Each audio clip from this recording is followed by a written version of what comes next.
Hi everyone, सभी देशवासियों को AR खान सर का सैल्यूट है।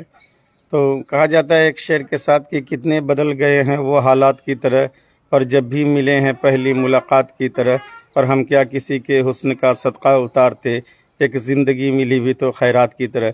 पूरी दुनिया न जाने क्यों इतना ज़्यादा रशली और परेशान है।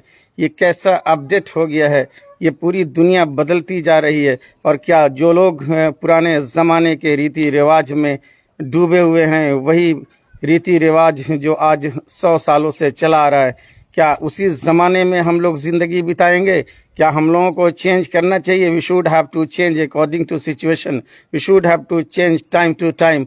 अगर हम लोग समय से अपने आप को नहीं बदले, तो मैंने कल के वीडियो में कहा था कि अगर सिस्टम ने आपको बदला तब फिर आप कहीं के नहीं रहेंगे। तो मेरे दोस्तों, रिलेटिव्स, फ्रेंड्स, स्टूडेंट्स, टीचर, शिक्षा प्रेमी, देश प्रेमियों, आज ज़माना वही नहीं है जो आज से 100 साल या 20 साल पहले था।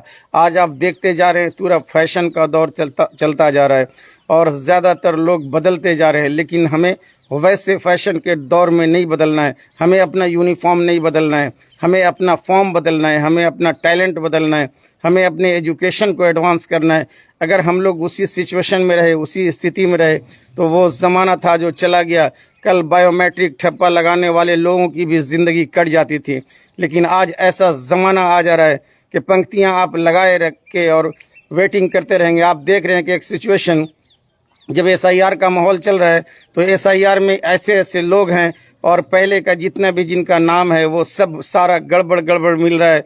किसी का पिता का नाम गड़बड़ है, किसी का एड्रेस गड़बड़ है, किसी का क्या सिस्टम गड़बड़ है। कंप्यूटर पे भी वैसे लोगों को बैठा दिया गया था जो सारे नेम को इधर से उधर कहीं कोई निक नेम ढुका दिया है। तो ये प्रॉब्लम क्यों हो रहा है? ये प्रॉब्लम इलिटरेसी के कारण हो रहा है। तो आने वाला समय जो है लिटरेसी का आ रहा है, साक्षरता का आ रहा है। लोग शिक्षित अगर नहीं हुए, लोगों को एजुकेशन नहीं प्राप्त हुआ, तो समझ जाइए कि जीना मुहाल हो जाएगा। तो कोशिश कीजिए। ऐसे भी कहा जाता है कि आधी रोटी खाएंगे, बच्चों को पढ़ाएंगे, तो बच्चों को रोज़ स्कूल भेजिए।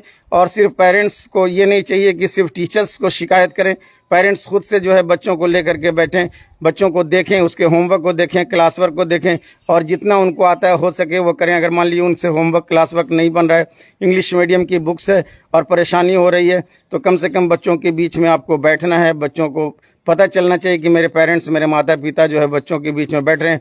उनका एक टाइम फिक्स कीजिए और कोशिश कीजिए, और बन जाइए कुछ अपने आप को एज ए टीचर।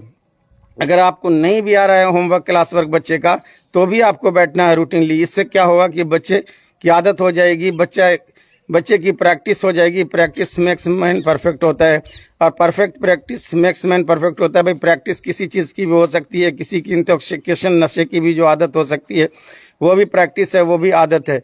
तो आदत अच्छी होनी चाहिए। जो आदत अच्छी होती है वही ज़िंदगी को संवारती है, और ख़राब आदतें हमें बिगाड़ देती है। अपने बच्चों के सामने कभी हम लोगों को सिगरेट, गुटखा, ये सब चीज़ें नहीं खाना चाहिए। अगर हम लोग मादक पदार्थ बच्चे के सामने खाते हैं, अगर हम लोग कोई ऐसी चीज़ खाते हैं, कोई टोबैको लेते हैं, कोई ख़राब चीज़ लेते हैं, तो बच्चे का उस पर साइड इफ़ेक्ट पड़ेगा। हो सकता है कि बच्चा भी फ्यूचर में ट्राई करेगा। अगर आप मस्जिद को जाते हैं, मंदिर को जाते हैं, गुरुद्वारा को जाते हैं, चर्च को जाते हैं, बच्चा आपको भी देखकर उसी तरह पूजा करेगा, उसी तरह नमाज़ पढ़ेगा, उसी तरह इबादत करेगा। आप जिस तरह से रोल करेंगे उसी तरह से बच्चा करेगा। बच्चा तो आपका कॉपी है। और कहा जाता है कि just like a parrot doing copy of the world, दुनिया की कॉपी और नकल जो करने वाला जो पक्षी है वो पैरेट है, तोता है। यही बच्चा भी आपका है। आप जिस तरह का एक्शन करेंगे, जिस तरह का एक्शन करेंगे, बच्चा भी उसी तरह का रिएक्शन करेगा। इसलिए कोशिश ये करना है कि बच्चों के बीच में अच्छे काम करें।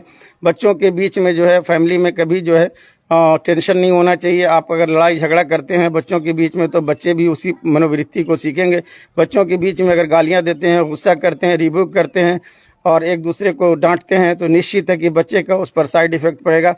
अगर आपको कुछ भी इस तरह की प्राइवेट सीक्रेसी है, तो आप साइड में होकर के जो है बात कर सकते हैं, लेकिन आपस में जो है कुछ ऐसी दुविधा वाली बातें नहीं करें जिसकी वजह से जो है बच्चा आपका ख़राब हो जाए।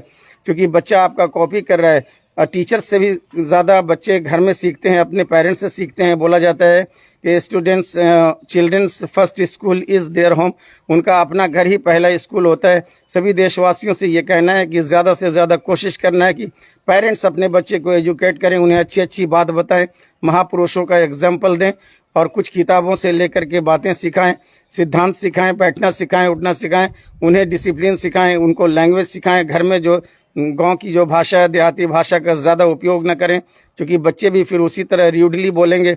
इसलिए आप हमेशा जो है अच्छी भाषा का उपयोग करें। Speak politely at home. See you बाबा, हैव ए नाइस डे। चंद इसी बातों के साथ फिर मैं आपसे मिलता हूँ अगले वीडियो में। और सभी देशवासियों को यार खान सर का जय हिंद, जय भारत। पूरे अपने सेहत का ख्याल रखिए। Bye bye, see you, have a nice day.